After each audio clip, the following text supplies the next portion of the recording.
नमस्कार। और हाँ, सबसे पहले तो नए साल की बहुत बहुत शुभकामनाएं।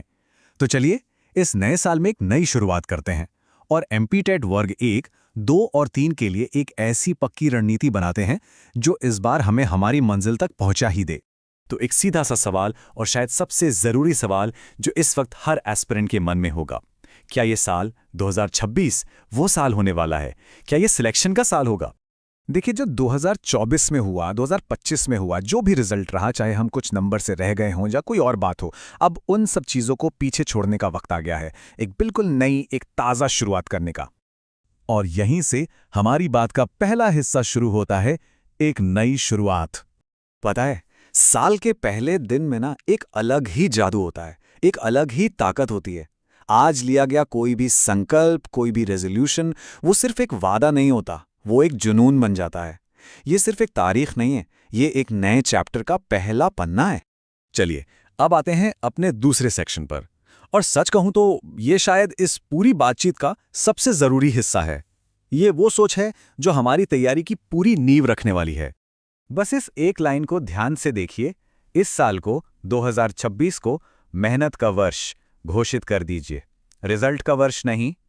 मतलब हमारा पूरा का पूरा फोकस सिर्फ एक चीज पर होना चाहिए, मेहनत, और कुछ नहीं।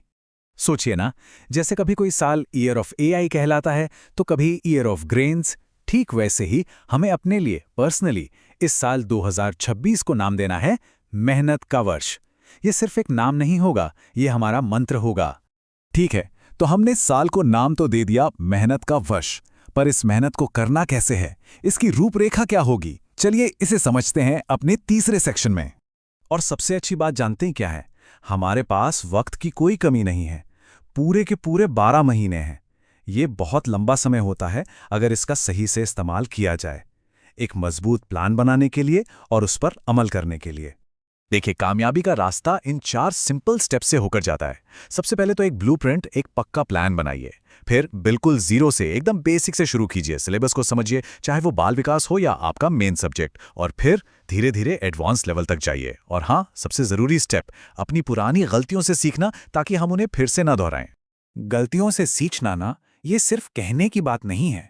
इसका असली मतलब है अपने पुराने पेपर्स को एनालाइज करना, मॉक टेस्ट्स में देखना कि कहाँ नंबर कट रहे हैं, कौन से टॉपिक्स हैं जो बार बार परेशान कर रहे हैं, और फिर उन कमजोरियों पर काम करना। इसका सबसे बड़ा एग्जाम्पल है थॉमस एडिसन। आपको पता है इलेक्ट्रिक बल्ब बनाने से पहले वो कितनी बार फेल हुए थे? 1, 2, 10 बार नहीं, पूरे 999 बार। जरा सोचिए इस नंबर के बारे में, 999 बार। लेकिन कमाल की बात यह है कि एडिसन ने उन्हें कभी फेलियर माना ही नहीं।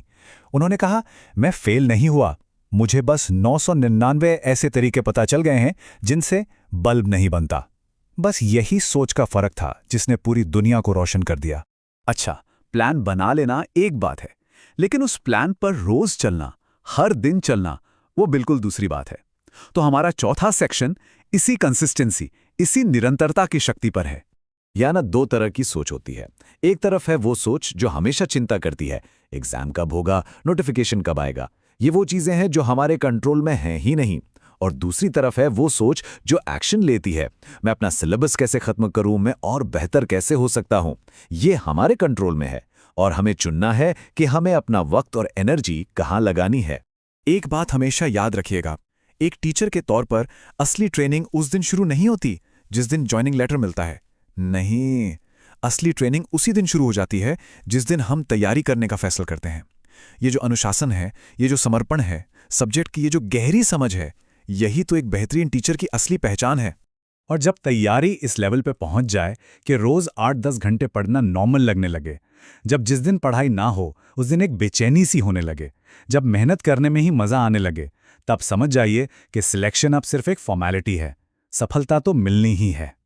तो अब बात करते हैं उस मंजिल की, उस इनाम की, जिसके लिए ये सारी मेहनत, ये सारा सफर तय किया जा रहा है। इस टाइमलाइन को देखिए जरा। 2026 होगा बेहिसाब मेहनत का साल, और उसका नतीजा 2027 बनेगा रिजल्ट और ज्वाइनिंग का साल। ये एक सीधा सा समीकरण है। आज की मेहनत कल की सफलता की गारंटी है। ये लड़ाई सिर्फ एक नौकरी पाने की नहीं है।